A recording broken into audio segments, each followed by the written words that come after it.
Well, we were in the third paragraph. We are not able to grow beyond, and yet again, I think we will read something from the same paragraph even today.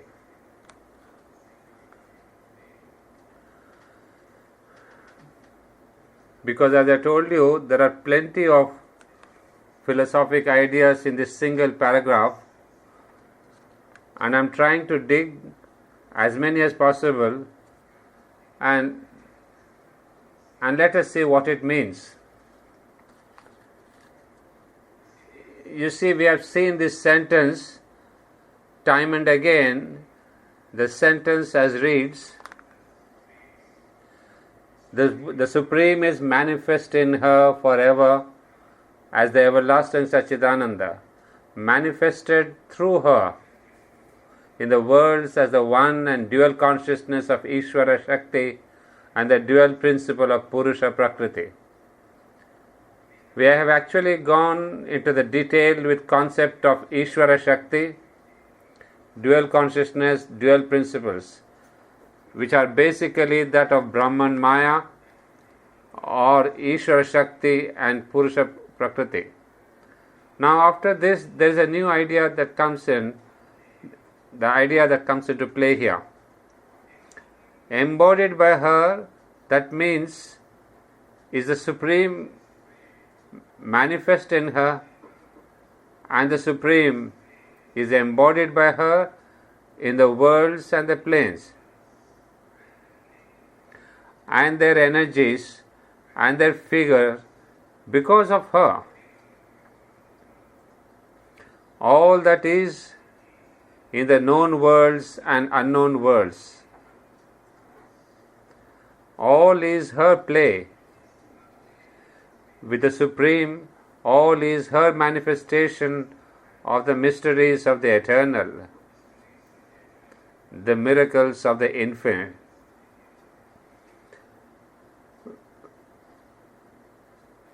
Well, I'm going to take up first a letter from the mother, or a conversation, where she clarifies about this. That is the known worlds and the unknown others.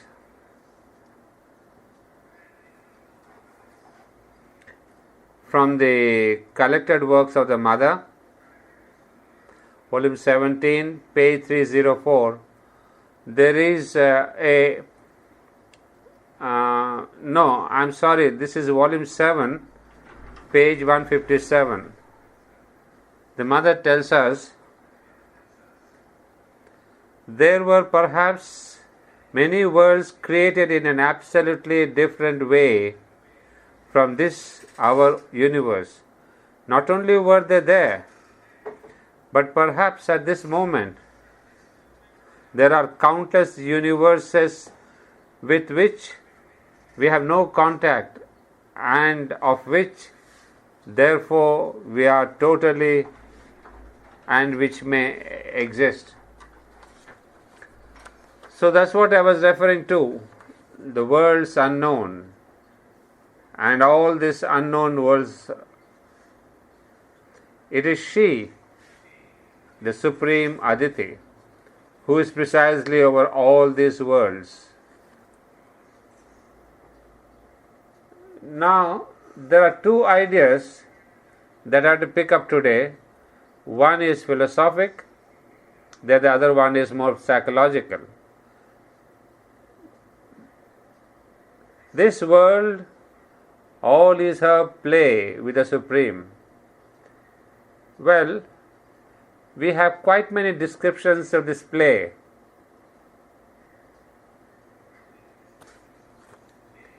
And in Savitri, we have a very beautiful description of the play between Shakti and Ishvara.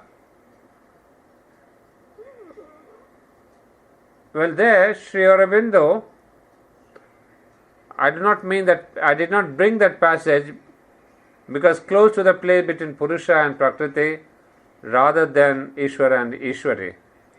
There is a difference between the play of Purusha and Prakriti and Ishvara Shakti. So I did not mean that, I did not bring that.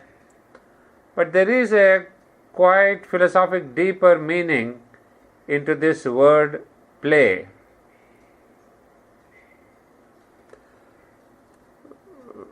Well, this is one of the fundamental ideas of Indian philosophy, that all this universe itself is a play, is a leela, is the leela of the divine.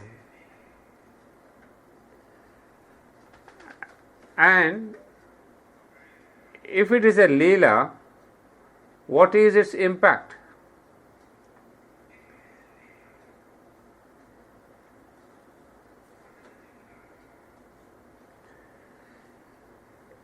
In one of the chapters, The Life Divine, called Man and Evolution, SABCL 19, page 827,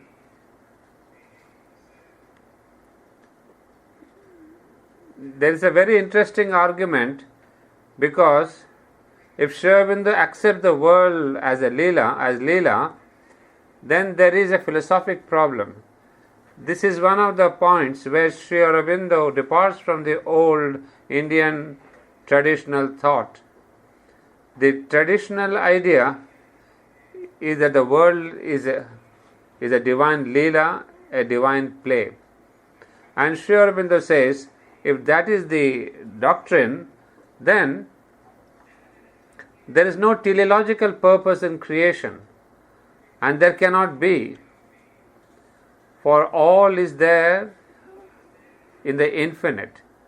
The divine has nothing that he needs to gain or that he has not. If there is creation and manifestation, it is for the delight of creation, of manifestation, not for any purpose.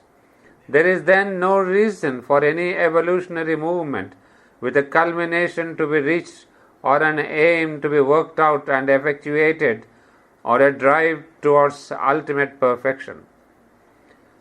So you see the main argument. If we think that the world is a play, a divine Leela, that there is no question of evolution, because this concept of Leela says that all this is divine, everything upon earth. The divine has manifested with divinity in the stone, in the plant, in the animal, and in the man. So there's a constant, what we say, the delight of the existence. So the world is as it is, except there are some changes, time to time certain changes are there. But there's no need of any further evolution. Even if they have been a kind of a evolution from matter to man, they would say it is some kind of a change in the divine play. But the argument of the teleological purpose is not there. So the philosophers would argue with Sri Aurobindo that your concept of evolution doesn't stand ground, especially in this concept of the play. And so, for Sri Aurobindo, it's a dangerous doctrine to say the world is a Leela. Dangerous doctrine, because if we say, as I said, I'll explain, that means the whole universe is steeped in the divine delight, and there is no question of further evolution beyond man. But if such is the case, then Sri Aurobindo has to give an answer. Always he declines himself, because it's nice to say, even in the Savitri there are very good sections, but here in the same chapter I read out Sri Aurobindo's answer to these people, these philosophers who say that all this is Leela, there is no evolution necessary. Sri Aurobindo says on page 835 of the same volume 19 of SABCL, All exists here, no doubt, for the delight of existence. All is a game or leela, but a game too carries within itself an object to be accomplished, and without the fulfillment of that object would have no completeness of significance. So that is the simple argument. If it is a play, it's fine. We agree. But don't you think that even a common normal play that we have, basketball match or a football match or even a soccer match, there's an end in purpose, the victory. The end is a victory. It is to really win over the object. So he says there's always a kind of an object to be accomplished, and without fulfillment of the object would have no completeness of significance. So you cannot play the basketball game eternally. So you want to win over the object. So here too, in this play of the divine, the forces are equal. Because, you see, when you play a game, say a basketball game, when your opponent is very weak, you don't enjoy the game. The opponent also is a strong one, almost matching you in your tactics. So then there's a fun, the Ananda, the delight in the game. But then the end of the game, you're always assured it is the divine's victory. But during the game, there's always a seesaw action. Sometimes the opponent's force is more, sometimes the divine force is more than the opponent. So there's always a seesaw movement until the end, where the divine comes up with the victory. Yeah.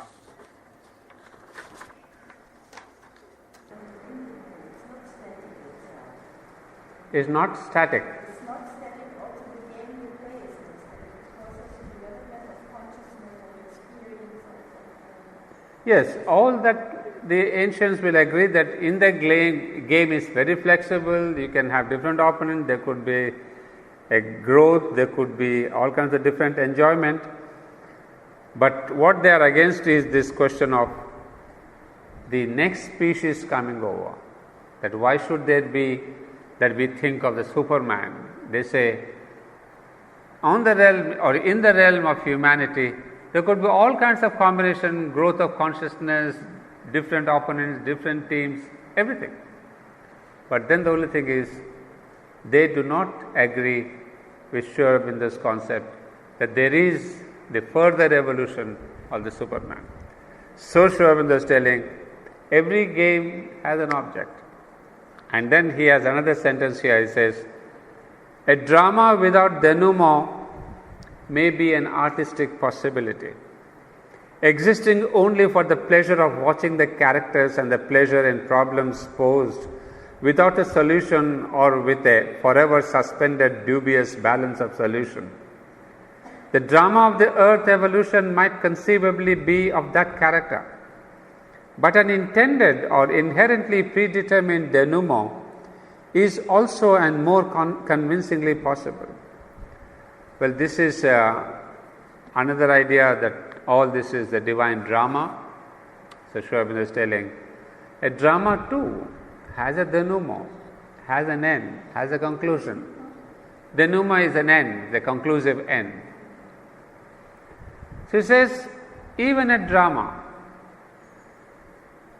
you cannot be watching a drama endlessly. You are looking forward to a kind of a poetic justice at the end of the drama. Say we have all presumably read the famous Macbeth. You see, we see the Lady Macbeth, we see King Duncan, and we have Macbeth. Macbeth who kills the King Duncan. But Lady Macbeth, she plots. She is not instrumental in the killing. As all of you, if you remember, I don't know when you read that, when Lady Macbeth goes to kill the sleeping king, she can't do that act of killing. She comes back to tell Macbeth that had he not resembled my father, I would have done it. You see, an extraordinary sentence in a drama like Macbeth, so sensitive, so much a kind of an inner glimpse you get. She says, had he not resembled my father, I would have done it. Done it means she would have killed him. So she doesn't directly kill, but she kind of, inspires, if I can say the wrong way. She plots with Macbeth, and Macbeth does it. But Sri Aurobindo would say, had the drama ended there, that is Act 3 in Shakespearean drama, where there is a climax of the action. But if the drama ends there, then we would say, hey, something is missing. We want poetic justice for the crime done, for the plot, for everything. We want to see some kind of a finishing, some kind of an end. So in the end, when we see Lady Macbeth, she loses her mind, and then she says, all the perfumes of Arabia cannot wash these hands. A very beautiful sentence. But that shows, that gives so much of her inner psychology, that all the time she's seeing and smelling blood on her hands, and all the perfumes of Arabia cannot wash these hands. So you can see the pain and pathos within her heart. So when she is taken to that kind of a justice, and then of course Macbeth is killed, then we say, yes, a poetic justice has been done. So what Sri Aurobindo is arguing is the same way, that every drama, every play has some kind of an end, some kind of a denouement, some kind of an object. So without that, a play, you may be saying, is all play, but still it becomes, it is all flexible and good, but the end is what matters. And so Sri Aurobindo says, this evolution also has a teleological purpose. It has an aim to go from the inconscient to the superconscient. It is all a passage. So in the passage, there is growth, there is development, there is change. So Sri Aurobindo argues, do not think that this world is only a play, eternally playing on the horizontal level. There is a vertical growth in this play. There's one statement by the mother in Ananda that it says that the manifestation is like a child's play is so public, totally irresponsible and without any purpose. She says the idea of purpose spoils everything. This is the synthesis of the idea of hero. Yeah. I can see your quotation, yes. If you give it a purpose, it spoils, is it? Yeah. There's no purpose. Just like a child produces no purpose without any reason, without responsibility, no purpose. Well, it's interesting. I would like to see the context too, because it's really quite against this, in supporting the concept of Leela. Maybe it's good. It will be so nice. Yeah, it's very interesting for me to see that. Because I have not come across that, and it's very interesting how Sri Aurobindo would answer that. So that is the one argument regarding the play. But here, Sri Aurobindo does not get into this philosophic controversy. So whereas he mentioned that all is a play with the Supreme. Now there is another question here. Embodied by her, that means the Supreme is manifest in her, embodied by her in the worlds and the planes and the gods and their energies. So I have something here from the mother regarding the gods.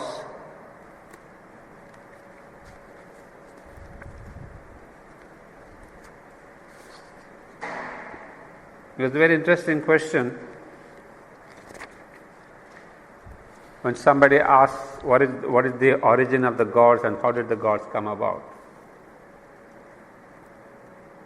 Well, before taking that up from the Collected Works, Volume 5, page 370, a lesson of 1953. I would be digressing a little bit, just taking up two answers before coming to the question of the origin of the gods. I thought it is very relevant and interesting.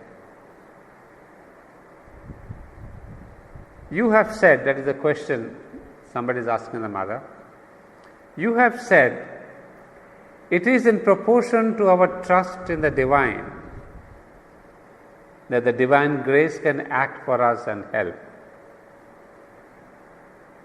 If someone has no trust in the divine but calls very sincerely when he is in difficulty, in danger, what will happen to him? How can he call? The two things are contradictory. If he has no trust, he won't even think of the divine. He won't think of calling. It is contradictory. He thinks of calling exactly in proportion to his trust. So, you have said here, to smile at an enemy is to disarm him. Smile means what? One ought not to smile at an enemy. Mother, one ought not to? What I have stated here is an experience. It is a record of an experience which I expressed in general terms. But if at a particular moment somebody comes along with the blackest intentions, if one smiles at him, he is completely disarmed.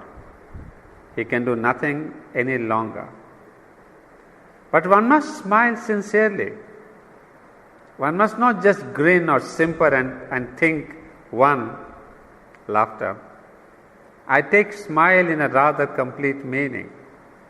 That is to say, if one can be sufficiently master of oneself and above things, in a much higher consciousness which can see from above, even that which appears the most terrible and most dramatic to the ordinary human consciousness makes you smile as at a childishness. And so, if one is in that consciousness in which one can smile at everything, for one understands the causes of everything, and one also sees the forces working in all things, if one can be in that consciousness and then smile at what happens, immediately things change. Only, this is not a little external and social smile. It must be the psychic being which smiles. Doesn't the divine help if he is not called?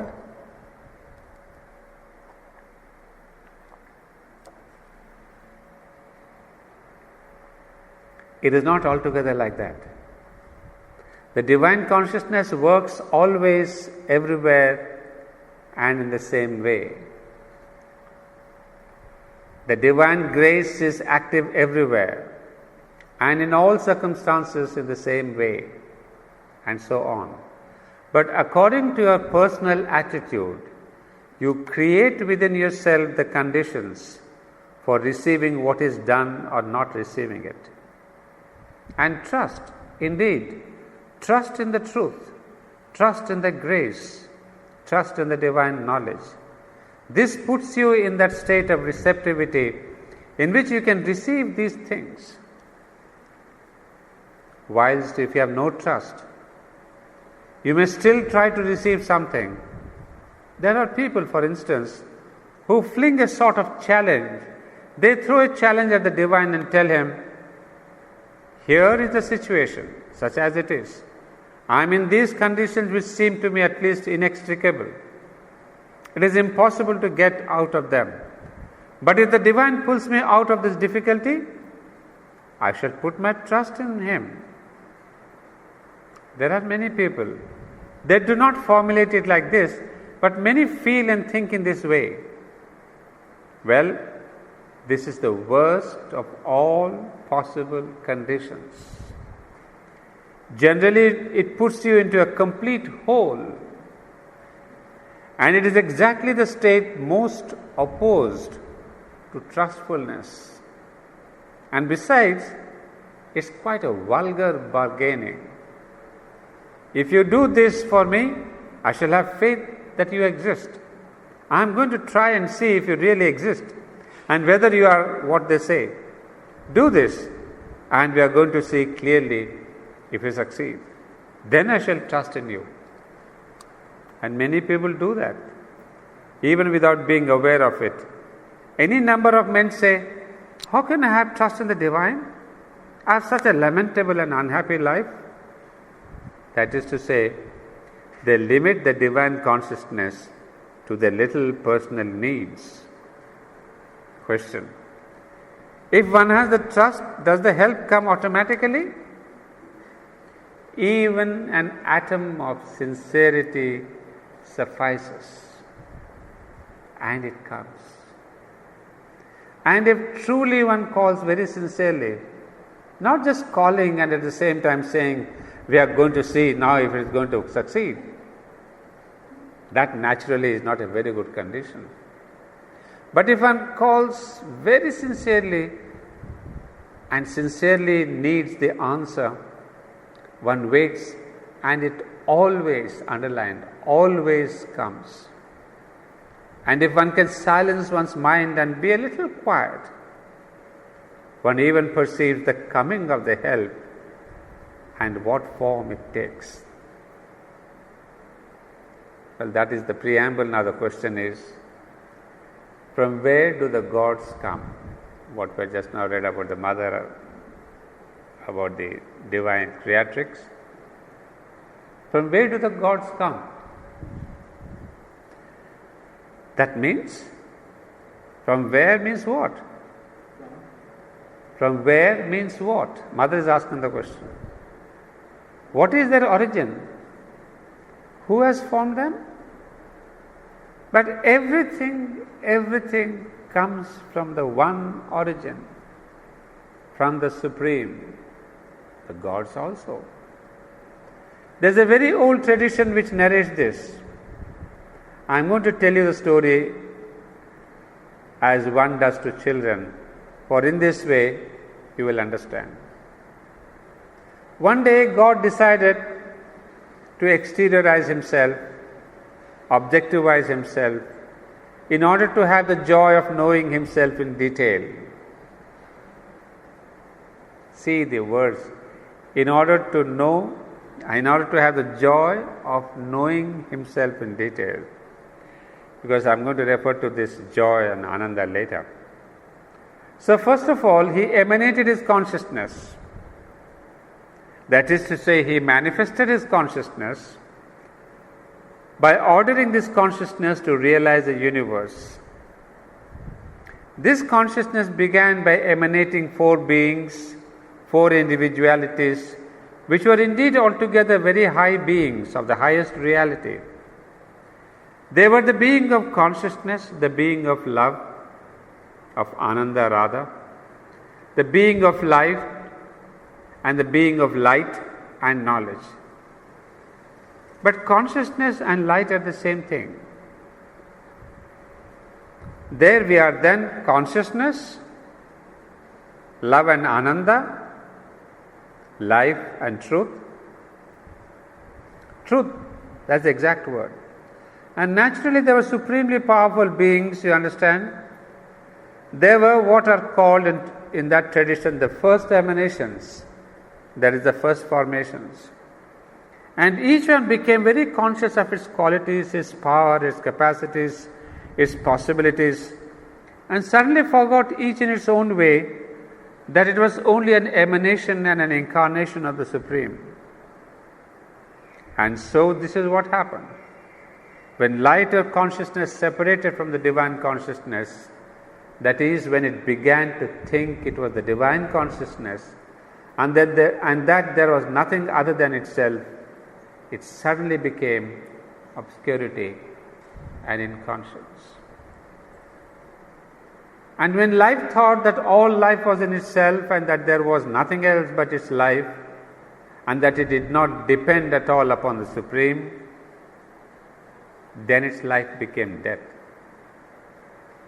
And when truth thought it contained all truth, and that there was no other truth than itself, this truth became falsehood.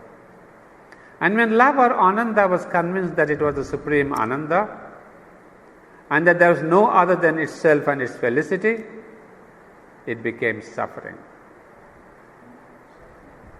And that is how the world, which was to have been so beautiful, became so ugly. See, this is the eternal Vedic prayer. Asato ma satgamaya, tamaso ma jyotirgamaya, mrityor ma amritam gamaya. The same thing, Sat and Asat.